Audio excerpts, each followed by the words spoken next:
திருக்கோஷ்டியூர் என்பதான ஒரு திவ்ய தேசம் அது. பாண்டிய நாட்டு திவ்ய தேசம், ஆச்சரியமான திவ்ய தேசம் அது. பெருமாள் வெள்ளியான் கரியான்னு வெள்ளியில பெருமாள். துவயம்ன்றது சரணாகதி மந்திரம்னு சொல்றோம்.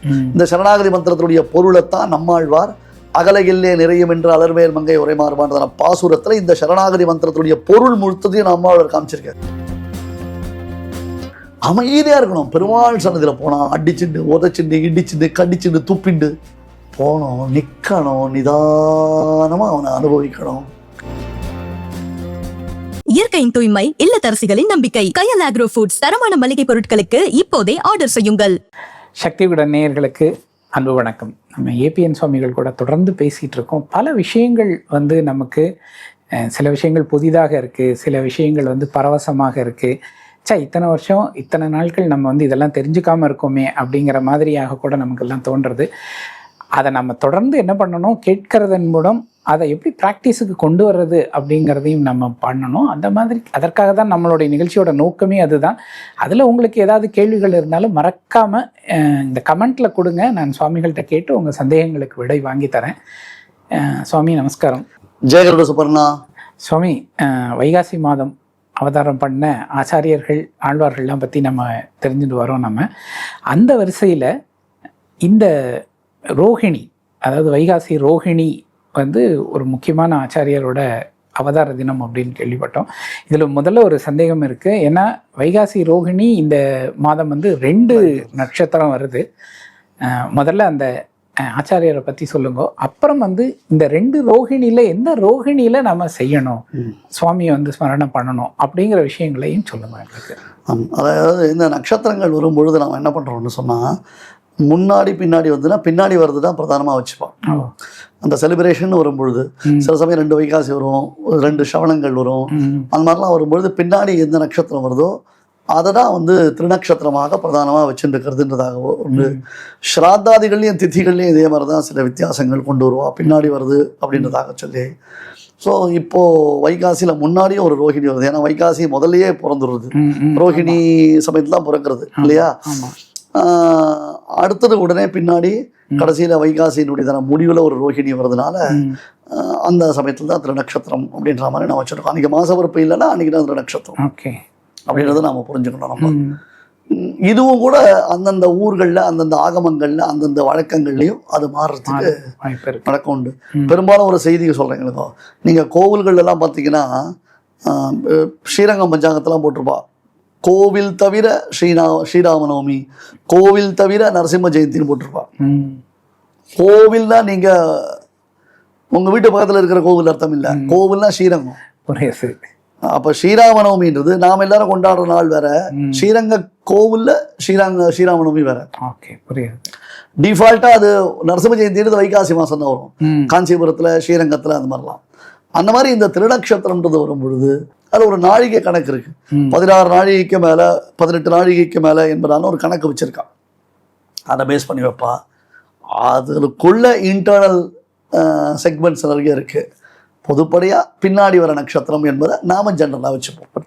ஓகே. அதில் கோஷ்டி பூர்ணர் என்பதாக இந்த மகான்கள், அவருக்கு பெயர் திருக்கோஷ்டியூர் என்பதான ஒரு திவ்ய தேசம் அது.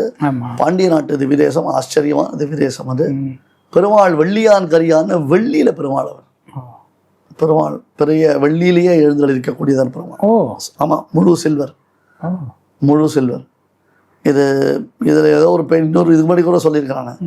2 நீங்கள் தெரிஞ்சுக்கணும். நீங்கள் என்ன அப்படி கேட்டால், இந்த பெருமாள் முழுக்க முழுக்க வெள்ளி. அதே மாதிரி அனந்த பத்மநாபன் சொக்க தங்கம். அனந்த பத்மநாபன் சொக்க தங்கம். அதை நீங்கள் நல்லா மனசில் புரிஞ்சுக்கணும். நாங்கள் புரிஞ்சுட்டோம், தெரியும். சொக்கத்தகம் பெருமாள். அதனால இவரை வெள்ளியான் கரியான் என்று ஆழ்வார் மங்களாசாசனம் பண்ற பெருமாளை. இந்த க்ஷேத்திரத்துல தான் ராமானுஜருக்கு 5 ஆச்சாரியர்களில் ஒருவரான கோஷ்டி பூர்ணர் என்னும் திருக்கோஷ்டியூர் நம்பி அவதாரம் பண்ணினர். திருக்கோஷ்டியூர் நம்பினா அவருக்கு திருநாம் கோஷ்டி பூர்ணர் பேர். ஏன்னா ராமானுஜருக்கு 5 ஆச்சாரியர்கள். ஆளவந்தார் திருவடியை ஆசிரித்து ஆளவந்தாருக்கு 5 சிஷ்யர்கள். அந்த 5 சிஷ்யர்களுமே ராமானுஜருக்கு ஆச்சாரியர்கள். பெரிய நம்பிகள், இந்த திருக்கோஷ்டியூர் நம்பிகள், பெரிய திருமலை நம்பிகள், திருவரங்க பெருமாளரையர், திருமாலை ஆண்டான், இந்த 5 பேர் இருக்கா. ஒவ்வொருத்தர்கிட்ட ராமானுஜர் ஒவ்வொரு விஷயம் தெரிஞ்சுட்டார். நீங்க தயவு செஞ்சு இந்த சினிமா டிராமா இதெல்லாம் பார்த்துட்டு திருக்கோஷ்டியூர் நம்பிய ஒரு வில்லனா பார்க்காதீங்க தயவு செஞ்சு. நான் ஒரு பிரார்த்தனையா பண்றேன். ராமானுஜருக்கே ஆச்சாரியராகும் பெருமை பெற்றவர் பெரிய மகான். ராமானுஜருடைய உசிரை காப்பாற்றின மகான். ஏன்னா ஆளவந்தாருடைய நியமனத்தின்படியாக ஒவ்வொரு பெரியவரிடத்துல ஒவ்வொரு விஷயம் கத்துக்கிறார். பெரிய பெரிய நம்பிகள் பொதுப்படையான சில விஷயங்களை ராமானுஜருக்கு சொல்லிக் கொடுத்தார். பெரிய திருமலை நம்பிகள் தான் ராமானுஜருக்கு ராமாயணத்தினுடைய ரகசியங்கள்லாம் சொன்னார். நாம் என்னமோ ராமாயண புஸ்தகம் நினச்சிருக்கோம். ராமாயண புஸ்தகம் பார்த்தா தெரியும், எனக்கு இங்கிலீஷ் பார்த்தா தெரியும் அப்படின்னு நினச்சிட்டு ராமாயணம்ன்றது 18 ரகசியங்கள் ராமாயணத்தில் பொதிஞ்சிருக்கு. 18 தடவை ராமானுஜர் அங்கே போயிட்டு அவர் இடத்துல அந்த ராமாயண ரகசியங்களை தெரிஞ்சுன்னு வந்தார். திருமாலை ஆண்டான், திருவரங்க பெருமாளரையர் இவர்களிடத்துல ராமானுஜருக்கு திவ்ய பிரபந்தம் ஆச்சு. குறிப்பா திருவாய்மொழி, அதனுடைய அர்த்த விசேஷங்கள்லாம். ஸ்ரீவைஷ்ணவ சம்பிரதாயத்துல ரொம்ப முக்கியமானது திருமந்திரம் துவயம் சரமஸ்லோகம் மந்திரம். இந்த மந்திரத்தினுடைய அர்த்த விசேஷங்கள் திருக்கோஷ்டியோ நம்பினிடத்துல சுவாமி ராமானுஜருக்கு உபதேசம் பெறப்பெற்றது. இதுதான். இதை விட்டுட்டு ராமானுஜரை நம்ம கோபுரத்து மேல ஏற்றி நிற்க வச்சு அவர் கோபுரத்துலேருந்து கூவினார். நானும் கூவிண்டே இருக்கேன். டே அப்பா அப்படி கூவலடா, அது இல்லடா, அப்படி தப்புடான்னு நம்ம பங்குனி உத்திர எபிசோட கூட அதை சொல்லியிருக்கேன். ஆமா சொல்லியிருக்கோம், நம்ம நிறைய தடவை சொல்லியிருக்கோம். திருமந்திரம் துவயம் சரமஸ்லோகம், அதுல நான் தெரிஞ்சுக்கோங்க. அஷ்டாட்சர மந்திரம்னு சொல்லுவோம், 8 எழுத்துடைய நாராயண மந்திரம். அப்புறம் துவயம்ன்றது சரணாகதி மந்திரம்னு சொல்றோம். இந்த சரணாகதி மந்திரத்துடைய பொருளைத்தான் நம்மாழ்வார் அகலகில்லே நிறையும் என்று அலர்மேல் மங்கை உரைமாறுவான்ற பாசுரத்துல இந்த சரணாகதி மந்திரத்துடைய பொருள் முழுத்ததையும் நம்மாழ்வார் காமிச்சிருக்காரு. எனவே அவருக்கு பிரபன்ன ஜன சந்தான பிரபத்தி பண்றோம், பகவானிடத்துல பிரபத்தி பண்ற நம்ம எல்லாருக்கும் அவர் தான் தலைவர்னு சொல்றோம். அந்த மந்திரத்துடைய பொருள் காண்பிக்கப்பட்டிருக்கு. இன்னொன்னு பெருமாள் பார்த்த சாரதியாக தேர்ல உட்கார்ந்து அர்ஜுனனை பார்த்து சர்வதர்மான் பரித்யஜ்ய மாமேகம் சரணம் விரஜ அஹந்த்வா சர்வ பாபேபியோ மோக்ஷயிஷ்யாமி மாசுசாஹான். அழகான ஒரு வாக்கியம், எப்பேற்பட்ட வாக்கியம். கவலைப்படாதேன்னு பெருமாள் தன்னுடைய மார்ல கை வச்சு சொன்னார். பார்த்த சாரதியினுடைய வைபவத்தை சொல்லிச்ச கையில் பிடித்த உழவுகோலும் சேனாதூளி தூசரித்தமான திருக்குறள் கற்றைகளும் தெருக்கு கீழே நாற்றின திருவடிகளுமாய் சாரத்திய வேஷத்தோடு நிற்கும் நிலையை அருளி செய்கிறார் அப்படின்னு புலலோகாச்சார் மோட்சப்படியில் சாய்ப்பார். பெருமாள் எப்படி சொல்றான், எந்த இடத்துல சொல்றான்? அது கையில குதிரை ஓட்டுற சவுக்கு வச்சிருக்கான். உடம்பெல்லாம் அப்படியே புழுதி படிஞ்சிருக்கு. பின்ன போர்க்களத்துல என்ன சார் இருக்கு? யானையும் குதிரையும் ஒட்டகமும் காலாட்படையும் ஓடி ஓடி தேருங்கிற ஓடி உடம்பெல்லாம் புழுதி. கையில அப்படி சவுக்கு வச்சிருக்கான், அப்படியே புழுதி அலைந்த பொன்மேனி. இந்த தேருக்கு கீழே அப்படி காலை அப்படி தொங்க போட்டிருக்கான். தலைக்கு ஒரு முண்டாசை கட்டி வச்சிருக்கான். அந்த பெருமாள் இமேஜின் பண்ணுங்க. அந்த பெருமாள் அர்ஜுனா நான் இருக்கேன்டா, ஏன்டா கவலைப்படுற? ஆட்டா மேல காரியத்தை பாரு, யுத்தம் பண்ணு, நிமித்த மாத்திரம் பவ சவ்ய சாட்சின்னு. சும்மா நீ வெறுமா ஒரு சாட்சி தான், மொத்தம் அதெல்லாம் ஏற்க முடிஞ்சு வச்சு. என்கவுண்டர்ல அவள்லாம் என்கவுண்டர் ஆயிடுத்து அப்படின்னு பெருமாள் சொல்றான். இது சரம ஸ்லோகம். இந்த 3 மந்திரங்கள் ரொம்ப முக்கியம் நமக்கு. இது தெரியணும். வெறும மந்திரம் நான் உடனே சில பேர் கமெண்ட்ல அந்த திருமந்திரத்தை போடுவாப்போம். தயவு செஞ்சு சொல்றேன், மந்திரத்தை பப்ளிக் பண்ணாதீங்க, ரகசியமா. ஏன்னா ராமானுஜரை 18 தடவை பரீட்சை பண்ணித்தான் இந்த மந்திரத்துடைய அர்த்தத்தை திருக்கோஷ்டி நம்பி உபதேசம் பண்ணார். ராமானுஜருக்கே 18 தடவை பரீட்சை அப்படின்னா நாமெல்லாம் போச்சே வரைச்சே இதை போட்டு வறுத்து எடுக்கிறோம். இந்த மந்திரத்தை போன்ல ரிங்டோனா வச்சுக்கிறது, கோவிலாழ்வார் திறந்தா கதவுல வருது, அது உள்ள டொயின்னு வருது அந்த மந்திரம். அபத்தத்துல அபத்தம், கடுப்புல கடுப்பு, அந்த மாதிரி ஆயிடுறது. ராமானுஜர் ஆச்சாரியன் எவ்வளவு தூரம் நம்மளை பரீட்சை பண்றாருன்னு சொன்னா அப்போ நாம் அந்த மந்திரம் எவ்வளவு இன்றியமையாதது தெரிஞ்சுக்கணுன்றதுக்காகவே காத்திருந்து காத்திருந்து காத்திருந்து அவருடைய அத்தனை சோதனைகளுக்கும் உடன்பட்டார். ஒரு நாள் மூஞ்சு சுடிக்கல. அடப்பாங்க சார், எத்தனை காஞ்சது, எப்போ பார்த்தாலும் ஸ்ரீரங்கத்தில் திருக்கோஷ்டி வர வேண்டியது, இன்னைக்கு போயிட்டு நாளைக்கு வாண்டது. ஒரு 2 நாள் நாம் இந்த பசங்களை வாண்டான்னு சொன்னா 3ஆவது நாள் அவள் என்ன பண்ணிட்டா, பை பை டாட்டான்னு சொல்லிட்டு போயிடுறான். அந்த அந்த சகிப்புத்தன்மையே கிடையாது. அது தவிர ஒரு ஆச்சாரியன்னு ஒருத்தர்கிட்ட வந்துட்டோம்னா அவரை தவிர நமக்கு வேற எதுவுமே கிடையாது என்பதான ஒரு உறுதி. இதெல்லாம் சொல்லி கொடுத்து வருமா? ராமானுஜர் நமக்கு ஒரு ஆச்சாரியன் அப்படின்னு கேட்டா, அதே ராமானுஜர் ஒருத்தர்கிட்ட சிஷ்யரா இருந்த பொழுது எப்படி இருந்திருக்கார். ஸோ ராமானுஜர் நமக்கு என்ன விதத்துல ஆச்சாரியர் தெரியுமா? நாம எப்படி சிஷ்யரா இருக்கணும்ன்றது நமக்கு சிக்ஷிக்கிறதுலயும் அவர் ஆச்சாரியன் நமக்கு. அப்ப திருக்கோஷ்டியூர் நம்பிகள் ராமானுஜருக்கு பரீட்சை வைக்கல, ராமானுஜர் மூலமாக இந்த உலகத்திற்கு ஒரு மெசேஜ் கொடுக்குறாரு. நீங்க பாட்டுக்கு போச்சே வரைச்சே எத்தையோ பார்த்து மந்திரம் கந்திரம் அடிச்சு தள்ளுறீங்களேடா, அப்பெல்லாம் பண்ணாதீங்க. செல்ஃப் மெடிகேஷன் மாதிரி அது விபரீதமாயிடும். யூடியூப்பை பார்த்து யாரோ ஒருத்தர் தானே என் பொட்டாட்டிக்கு பிரசவம் பார்த்தேன்னார், குழந்தையும் போயிட்டா அவரும் போயிட்டா, அந்த குழந்தை அவளும் போயிட்டான்றாலும் இல்லையோ, அந்த மாதிரி இதெல்லாம் தப்புடா, இதெல்லாம் பண்ணக்கூடாதுடா அப்படின்றது. அங்க இன்னைக்கும் போய் பார்க்கலாம் ஒரு அஷ்டாங்க விமானம். அந்த விமானத்துடைய அமைப்பே அழகான அமைப்பு. அது அஷ்டாங்க விமானத்துல மேல ஏகாந்தமா ரொம்ப தனிமையான ஒரு இடம். அங்கெல்லாம் ஜனங்கள்லாம் வரமாட்டான். இப்பதான் கோவில்ல ஒரே கும்பல் கும்பல் கும்பல் கும்பல், எப்ப பார்த்தாலும் கும்பல். அமைதியா போய் பெருமாளை சேவிக்கிற ஒரு அழகே போயிடுத்து. அமைதியா இருக்கணும். பெருமாள் சன்னதியில போனா அடிச்சுண்டு உதச்சுண்டு இடிச்சுண்டு கடிச்சுண்டு துப்பிண்டு போனோம், நிக்கணும், நிதானமா அவனை அனுபவிக்கணும், ஏகாந்தமா அவனை தியானம் பண்ணணும். உள்ள போய் சேவிச்சுட்டு வெளியில வந்து மண்டபத்துல உட்கார்ந்தோம்னா உள்ள எப்படி சேவிச்சோமோ அந்த அனுபவம் நமக்கு வெளியில வந்து அதுல திளைக்கணும். நம்ம புரியுது.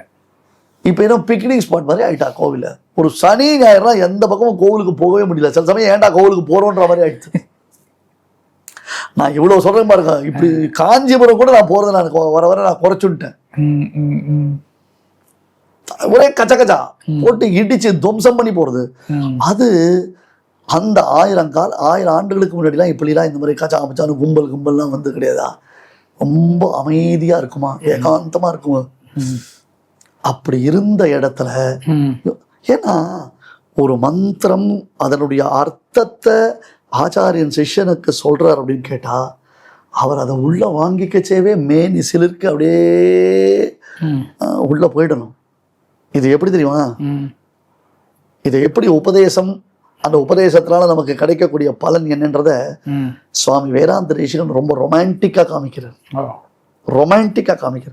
நல்ல டேடிஸ் லிட்டில் பிரின்சஸ் அப்படின்னு சொல்றாரு இல்லையோ, அந்த மாதிரி ஒரு பெண்ணு, அந்த பெண்ணை நல்ல கண்ணெறிஞ்ச ஒரு பையனுக்கு கல்யாணம் பண்ணி கொடுத்துருக்கா. அவள் மனசு நிறைஞ்ச ஒரு மன வாழ்க்கை அவளுக்கு கிடைச்சிருக்கு. கல்யாணம் ஆகி 1 வாரம் 10 நாள் ஆறுது. ஹஸ்பண்டு ஒய்ஃபு கிட்ட சொல்லியிருக்கான், நான் வெளியில போயிட்டு வரேன், நீ ரெடியாரு, சாயங்காலம் நம்ம சினிமா போகலாம், பீச் போகலாம், அப்படி அங்கெல்லாம் போயிட்டு ஜாலியாக வரலாம். ஸோ ஷீ இஸ் எக்ஸ்பெக்டிங், அந்த எக்ஸைட்மெண்ட்டில் இருக்கா. ஹஸ்பண்ட் வர போறாரு. அவரை இம்ப்ரெஸ் பண்ற மாதிரி தன்னை வந்து மேக்கப் போட்டுக்கணும், ட்ரெஸ் பண்ணிக்கணும் இல்லையா? ஆனால் அந்த கண்ணாடிக்கு முன்னாடி உட்காந்து தன்னை ட்ரெஸ் மேக்கப் போட்டுட்டு இருக்கா. அந்த கண்ணாடி பெருசா கண்ணாடி இருக்கு, அதுக்கு முன்னாடி உட்காந்துட்டு இருக்கா, தன்னை மேக்கப் போட்டுட்டு இருக்கச்சே அவ ஹஸ்பண்ட் பின்னாடிலேருந்து வரான். இப்போ தலையை திருப்பியா பார்ப்பா? அதையும் பார்க்கணும், அதான் தெரியறது இல்ல. திருஷ்டுவா மனௌ மணிதர்ப்பணே பிரணயினம் இவ பிராப்தம் பశ్చాத் பிரியா சமன்விதம் மகதி முகுராமிருஷ்டே திருஷ்டுவா மனௌ மணிதர்ப்பணே. அழகா விஷயம். அதை பார்க்கச்சே இவளுக்கும் ஒரு ஆனந்தம். கையில பூ வச்சுட்டு இருக்கா. அந்த இப்பெல்லாம் புஸ்க் அடிக்கிற டைம் அப்படி அடிக்கிறாள் இல்லையோ, அந்த காலத்து எக்ஸாம்பிள். இப்படி கையில பூ வச்சுட்டு இருக்கா. அவன் வந்தானா திரும்ப கூடாது, அப்படியே அவனுக்கு அந்த பூவை போட்டு அவனை சர்ப்ரைஸ் பண்ணணும்னு. இவன் இங்க கையில பூ வச்சிருக்குது, அவனுக்கு அங்க தெரியுமா தெரியாதா? தெரியும். ஆனா அதை சொல்லக்கூடாது. அவன் சர்ப்ரைஸோட வரணும் இல்லையா? அவனும் ஒரு விஷமத்தனமா, ஒரு திருட்டுத்தனமா, ஒரு ரொமான்டிக்கா இவளை கண்ணாடியில பார்த்துட்டே வரான். தன்னை நோக்கி அவன் வருவதையும் இவள் பார்க்கிறாள். இது என்ன அப்படி கேட்டா, ஒரு தகப்பனார் தன்னுடைய பெண்ணுக்கு கல்யாணம் பண்ணி வச்சிருக்க, அந்த பெண் தன்னுடைய கணவனை வரதை பார்க்கிறா. அந்த மாதிரி நாம யாரு? சிஷ்யன், நம்ம ஆச்சாரியன், எம்பெருமானுக்கு நமக்கும் இருக்கக்கூடிய சம்பந்தத்தை சொல்லி கொடுத்துருக்க. இந்த சம்பந்தத்தை நமக்கு கிஃப்ட் கொடுக்கறதுக்கு அவர் பண்ணினது அப்படி கேட்டா இந்த திருமந்திரம். அந்த திருமந்திரம் தான் இங்க கிளாஸ், கண்ணாடி. புரியுதா? அந்த திருமந்திரம்ன்றதான கண்ணாடியில நாம நம்மள பார்க்கணும். நாராயண சப்தத்தோடு சேர்ந்தது அது. அது அஷ்டாட்சரம்னு சொல்றோம். நாம நம்மளை பார்க்கணும்.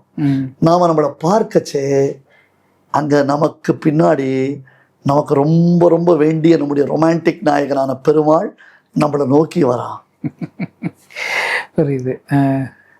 இந்த அனுபவம் கிடைக்க வேண்டியதான திருமந்திரத்தினுடைய அர்த்தத்தை ராமானுஜர் ஓன்னு கத்தினார்னா, ஏன் இந்த ஜனங்க இப்படிலாம் நினைச்சுக்கிறா? யார் இவாளுக்கு இந்த மாதிரி சொல்லி கொடுக்குறா? எங்க இருந்து இவாளுக்கு இந்த சோர்ஸ் எல்லாம் கிடைக்கிறது? அதுக்கு ரொம்ப அது பதில் டக்குன்னு நான் சொல்லவும் முடியாது. அங்க இந்த தெற்காழ்வான் கோளரி ஆழ்வான் சன்னதின்னு பேர். அந்த ஏகாந்தமான இடம் அது, ரொம்ப தனிமையான இடம். அந்த தனிமையான இடத்துல திருக்கோஷ்டியூர் நம்பி சுவாமி ராமானுஜருக்கு இந்த மந்திரத்தினுடைய அர்த்தத்தை இப்படி உபதேசம் பண்றாருன்னா, உபதேசம் செய்பவர், உபதேசத்தை பெறுபவர், அவளுடையதான அந்த நிலைமை எப்படி இருந்திருக்கும்? அதை உணர வேண்டிய இடத்துல நாம கச்ச கச்ச கச்ச கச்சான்னு எத்தையோ கொண்டு கொட்டி அதை மொத்தத்தையும் ஸ்பாயில் பண்றோம். அப்பேற்பட்ட ஒரு மகாத்மா. அதனால்தான் ராமானுஜர் கிட்ட சொல்றார், நீ தனியா வா அப்படின்னார். என்னுடைய தண்ட பவித்திரம் கூட, ஏன்னா அவருக்கு திருதண்டம் உண்டு, அதுல ஜல பவித்திரம்னு ஒன்று சொல்லுவா, அது இருக்கலாம் இருக்கலான்னார். கடைசியில பார்த்தா இந்த பக்கம் கூரத்தவன், இந்த பக்கம் முதலியாண்டார் வந்தார்.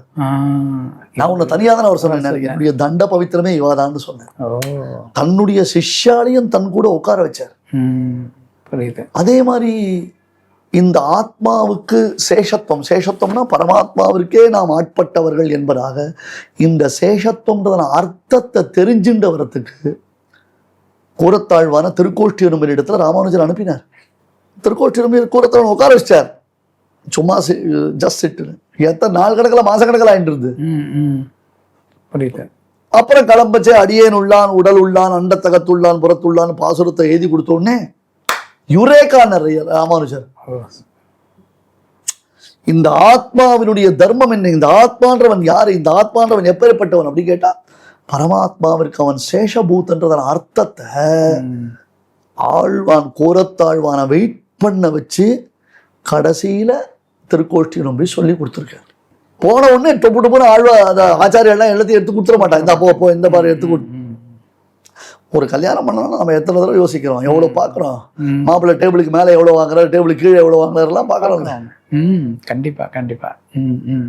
அந்த மாதிரி ராமானுஜரை செதுக்கின மகான் கோஷ்டி பூர்ணர் திருக்கோஷ்டியூர் நம்பி. Very good very good. அவருக்கு ராமானுஜருக்கு சாப்பாட்டில் விஷம் கலந்துட்டான்னு கேள்விப்பட்டோடனே ஓடி வர்றார். தள்ளாதவர், வயசானவர், ஐயோ சிஷ்யனுடைய உயிருக்கு ஆபத்துன்னு ஓடி வர்றார்.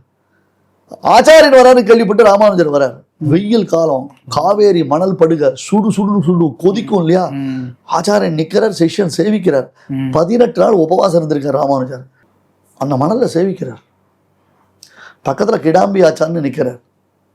அவர் தான் பிரணதாத்திகரன் பேர். போறியா உங்க ஆச்சாரிய சிஷ்ய பாவனை? ராமானுஜரை பார்த்து சொல்றாரு, உங்க ஆச்சாரியன் நீ சேவிச்சீங்கன்னா எங்க ஆச்சாரியன் நான் எழுந்துருவேன். இவருக்கு யார் ஆச்சாரியன்? ராமானுஜர். உமக்கு ஆச்சாரிய பக்தி இருக்குன்னா அது உம்மோட, எனக்கு எங்க ஆச்சாரியன் முக்கியம், இனிமே ஒரு தடவை கூட சேவிக்க கூடாது நீ அப்படின்னு நிறுத்திட்டார். உடனே திருக்கோஷ்டியூர் நம்பி அவரை கட்டிட்டார். யார? பிரதார்த்திகர கிடாம்பி ஆச்சாரன். உன்னை தேடிதான் வந்தேன். ராமானுஜருக்கு சாப்பாட்டுல விஷம் கலக்கிறான்னு சொன்னா அப்ப அவரை கண்ணு கருத்துமா பாதுகாக்கிற ஒருத்தர் வேணும். இனிமே அவருக்கு நீதான் சமையல் பண்ணி போடணும், இனிமே நீதான் தளிகை பண்ணணும். இனிமே ராமானுஜர் யாருக்கிட்டே போய் பிக்ஷை எடுக்க வேண்டாம், நீ பாத்துக்கோ, இதுக்குதான் வந்த, யூ ஆர் அப்பாயிண்டட் அப்படின்னு தூரத்துல இந்த ரங்கநாதர் கோபுரத்தை பார்த்து டாடா சொன்னார். அப்படியே திரும்பி போயிட்டார். நான் ரங்கநாதர்லாம் சேவிக்க வரல, நான் ரங்கநாதன்லாம் சேவிக்க வரல, உன் உசுருக்கு ஆபத்து, எனக்கு நம்பிக்கையான ஒருத்தனை உன் கூட உட்கார வச்சுட்டு போகணும்னு வந்தேன். உனக்கு ஒருத்தர் செக்யூரிட்டியா பாதுகாப்பா ஒருத்தர் உட்கார வைக்கணும்னு ஆசைப்பட்டேன். இதோ இருக்கான் பிரதார்த்திகரன் கிடாம்பி ஆச்சான், இனிமே உனக்கு அவன் தான் ரட்சகன். முதல்ல நீ போய் சுவாமிக்கு பிரசாரங்களை ரெடி பண்ணி இன்னைக்கு முதல்ல பிக்ஷை எடுத்துக்க சொல்ல வர அப்படி சொல்லிட்டு திருக்கோஷ்டியூர் போனார். அப்பேற்பட்ட மகான். அவருடைய கதையை நாம என்னென்னமோ திருச்சி அவரை ஒரு வில்லனாக்கி இது PS வீரப்பா நம்பியார் லெவல்ல அவரை கொண்டு போறோம் நம்ம பைத்தியகாரத்தனமா. உணர்வு பூர்வகமாக நாம எதையுமே தெரிஞ்சிக்கல. நாம கண்டதே காட்சி கொண்டதே கோலம்ன்றதாக போயிட்டு இருக்கும். இது ஒரு உணர்வோடு வரணும். அதெல்லாம் கண்டிப்பா கண்டிப்பா கண்டிப்பா. வைகாசி ரோஹிணி அப்படின்னா கண்ணில் ஜலம் வரணும். ராமானுஜருக்காக எவ்வளவு பெரிய தியாகத்தை பண்ணியிருக்கக்கூடிய மகான் கண்ணில் ஜலம் வரணும். கண்டிப்பா கண்டிப்பா கண்டிப்பா. ஆக்சுவலாக நம்ம நேயர்கள் எல்லாருமே இந்த விஷயம் வந்து நம்ம தொடர்ந்து நம்ம பேசிகிட்டே வரோம். அதனால அவங்களுக்கு ஒரு தெளிவு இருக்கும் அப்படின்னு நான் நம்புகிறேன். நான் வரக்கூடிய நாட்கள்லையும் இது மாதிரியான பல விஷயங்கள் நம்ம வந்து சுவாமிகள் மூலம் கேட்டு தெரிஞ்சுக்க வேண்டியிருக்கு. சுவாமி ரொம்ப ரொம்ப அழகாக சொல்லியிருக்கிறீங்க, ஒரு அனுபவமாக மாற்றியிருக்கீங்க. மீண்டும் கூட இன்னும் நிறைய விஷயங்கள் நாங்கள் உங்கள் மூலம் தெரிஞ்சுக்கணும் அப்படின்னு ஆசைப்பட்றோம். வரக்கூடிய காலங்களில் அதெல்லாமே கேட்டு தெரிஞ்சுக்கலாம். நம்ம ஏற்கனவே ஒரு தடவை ஆன்லைன் சத்சங் பற்றி பண்ணலாம் அப்படிங்கிற மாதிரி ஒரு இது பேசியிருந்தோம்.